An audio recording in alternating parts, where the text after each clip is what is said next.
Hello students, today we'll discuss a poem from your books Beehive. The title of the poem is A Legend of the Northland and it is written by Phoebe Cary. Phoebe Cary was born on September 4, 1824. She was an American poet. She was the champion of women's rights and she took her last breath on 31st July 1871. A Legend of the Northland is a traditional story which is written in the form of ballet. It narrates the legend of how Saint Peter had once cursed an old lady for being greedy and selfish. So, the poem gives us an important lesson that greed always gets punished. Now, what is a ballet?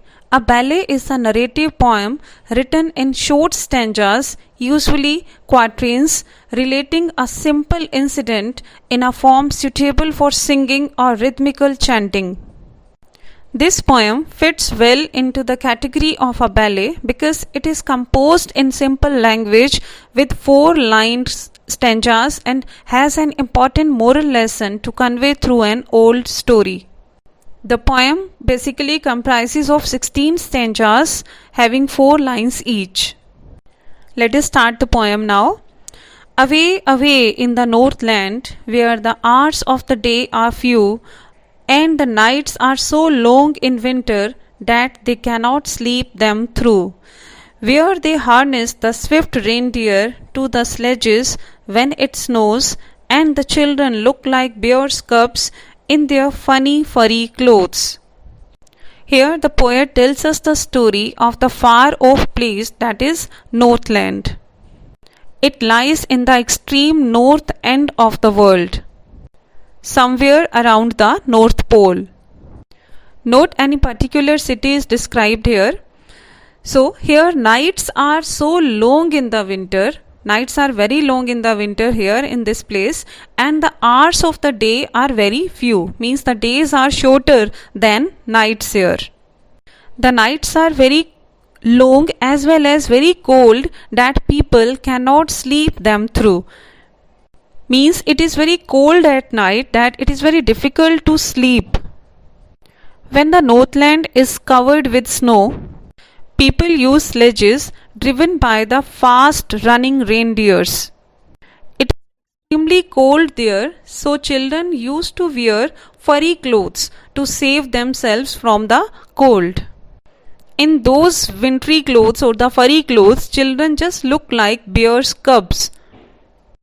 Here in second stanza, harness means set of straps by which animal is fastened to a cart, and sledge means a vehicle to move on snow. Now let us take up next stanzas.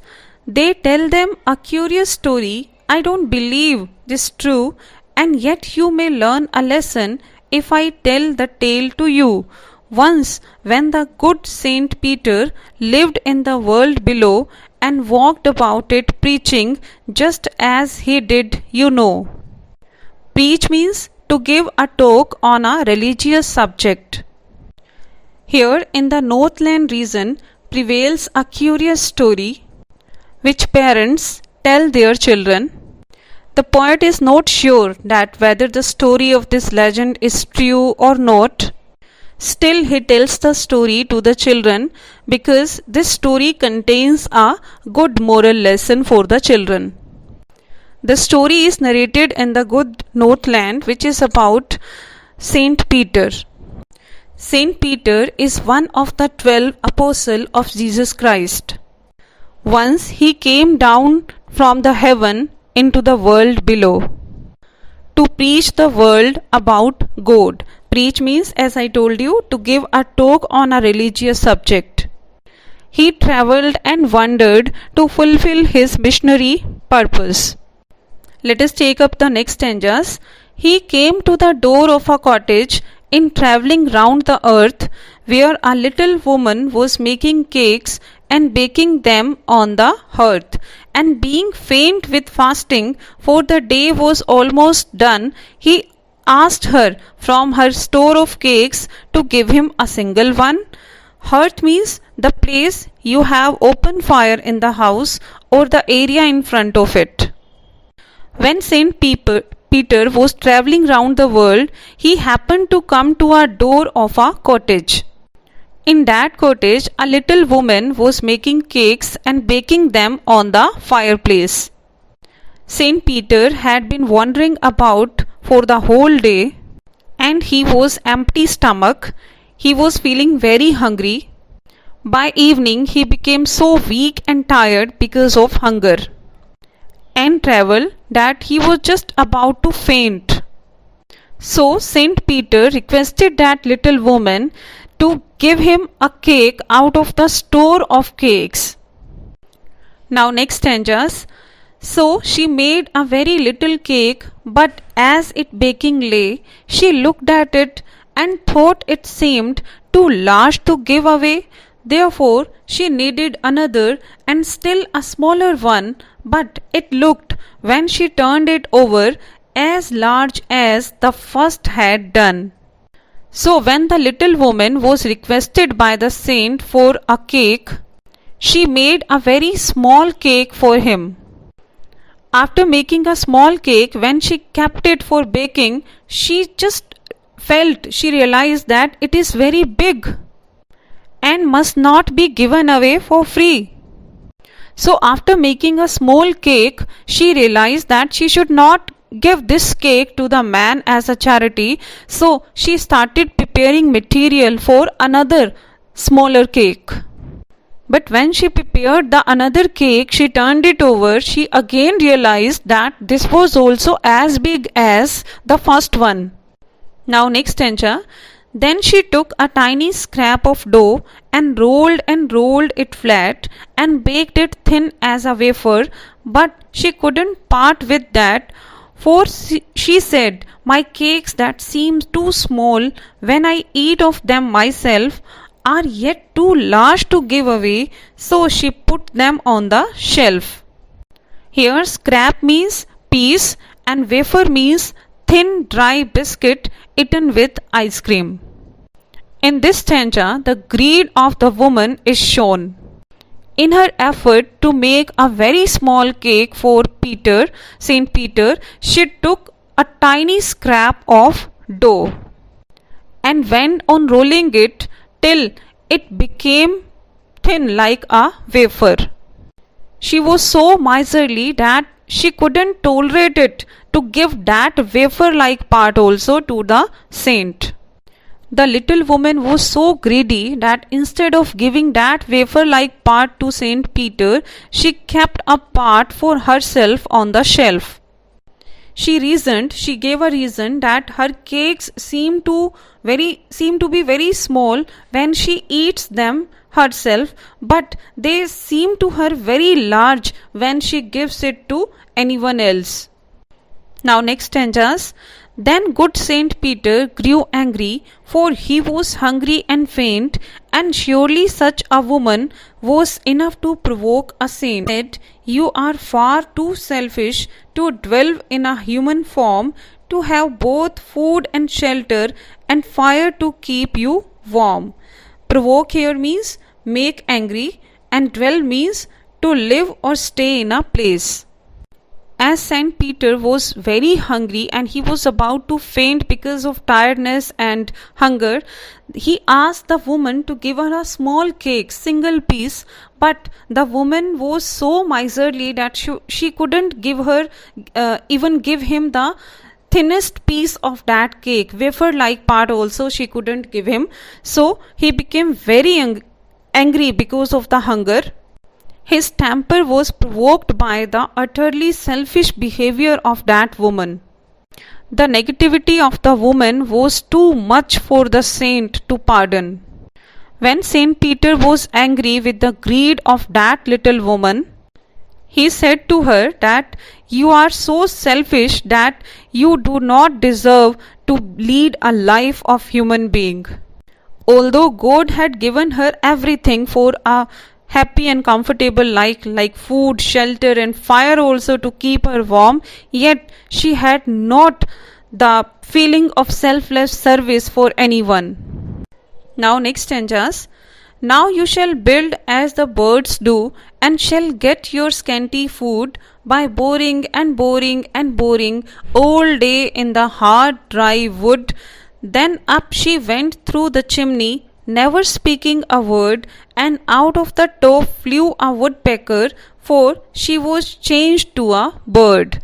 Scanty here means very little. Now Saint Peter was very angry by the behavior of that woman. Saint Peter pronounced a curse upon her.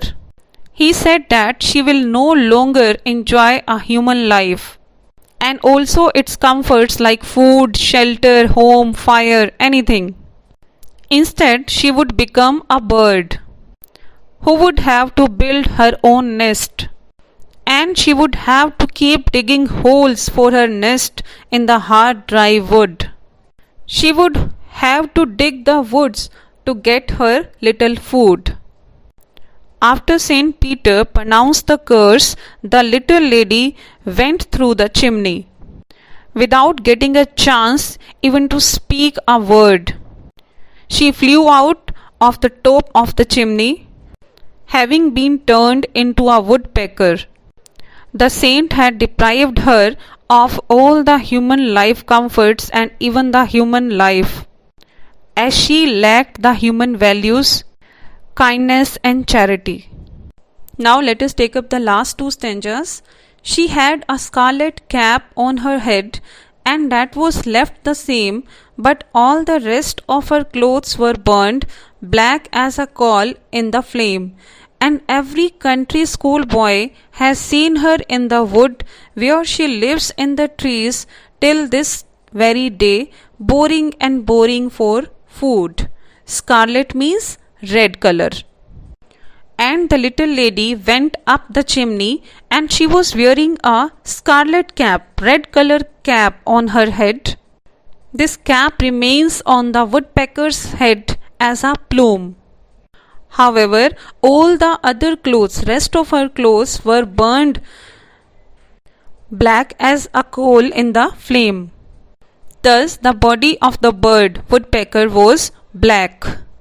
According to the legend, the woodpecker, which every schoolboy can see in the forest, is in fact the little woman turned into bird. Till this day, she lives here in this tree as per the curse by Saint Peter. She has to dig the tree trunks for her food every day. That's all about the poem. Now let us take up the literary devices used in the poem. The poet has used alliteration in many places in the poem. Alliteration, it is the repetition of the vowel sounds or consonant sounds at the beginning of the words. Alliteration is used in the second stanza last line, in their funny furry clothes. Here F sound is being repeated like funny furry. Then alliteration is used in the last line of the third stanza. If I tell the tale to you. Here tell, tale, to. Here to sound is being repeated. Next, it is used in the sixth stanza, first line, and being faint with fasting.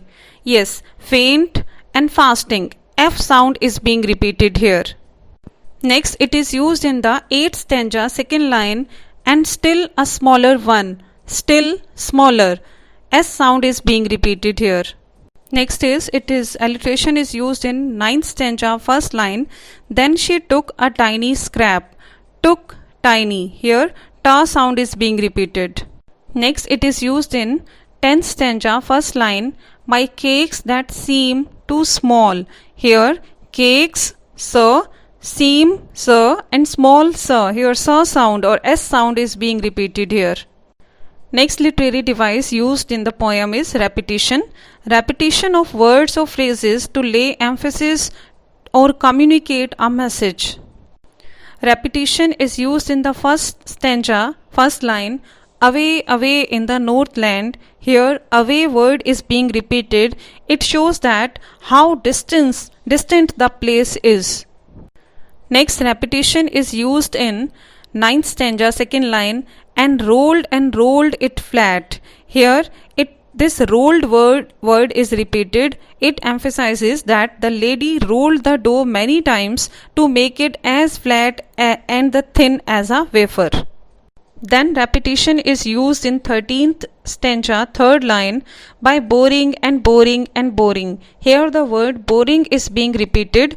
It emphasizes the hard effort of that woman turned into woodpecker has to make to find its food.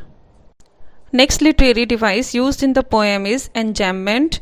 Enjambment is when one line moves to the next without using any kind of punctuation mark in between.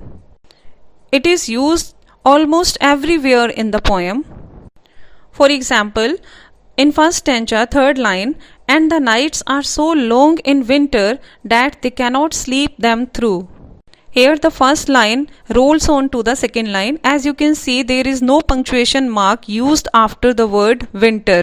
These two lines are joined. Then in second stanza, last two lines, and the children look like bears' cubs in their funny furry clothes. As you can see, there is no punctuation mark used after cubs. It rolls on to the second line. Next, it is used in the 10th stanza, first three lines. For she said, my cakes that seem too small when I eat of them myself are yet too large to give away. Here you can see these lines are carry on to the next line and no punctuation marks are used at the end of any line. These were few examples of enjambment. And next device, literary device used in this poem, that is simile. Simile is when we can compare two different things using the words like or as. So we have two similes being used by the poet in this poem. Like here in 9th stanza, third line, thin as a wafer. So the thinnest of the cake is compared here with the thinnest of the wafer. Second example of simile is in 15th stanza, black as a coal. Like the body of the woodpecker became as black as the coal. So here the blackness of the body of the woodpecker is compared to the blackness of coal. Last literary device used in the poem is the rhyme scheme of the poem. As I told you that this is a ballet with 4-line stanzas. And each stanza follows a pattern. And the pattern is A, B, C, B. This rhyme scheme is followed in all 16 stanzas. As you can see in the first stanza, last words I am saying Northland, few, winter, through. A for Northland, few, B, winter, C, through, B. Here you can see few and through. These two words are rhyming. So the rhyme scheme is A, B, C, B. Same rhyme scheme is followed in the full poem. So that's all about the explanation and the literary devices used in the poem. Thank you so much.